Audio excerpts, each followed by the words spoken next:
আরেকটা কথাই বলি, শুনেন, মনে রাখবেন, জীবনে অনেক বন্ধু পাইবেন, অনেক দোস্ত পাইবেন, অনেক অনেক কিছু পাইবেন, কিন্তু নিজের মনের মতন কাউকে পাবেন না। নিজের মনের মতন যদি কাউকে পেতে হয়, আপনি অনেক সংগ্রাম করতে হবে। কেন কথা বলতেছি, কখনো জীবনের পথ চলায় কখনো কোনো কোনো সময় হয়তো এমন এক সময় আসতে পারে যে এই শত্রু হয়তো আপনার আপন হয়ে যাবে। একসময় আপনার অনেক শত্রু ছিল, সে আপনার আপন হয়ে যাবে, আপনার আপন হবে, কিন্তু আপনাকে সে আপনার আপন হবে না।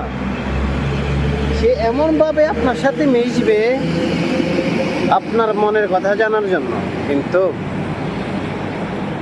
আপনার যখন মনের ভিতরে যখন একবার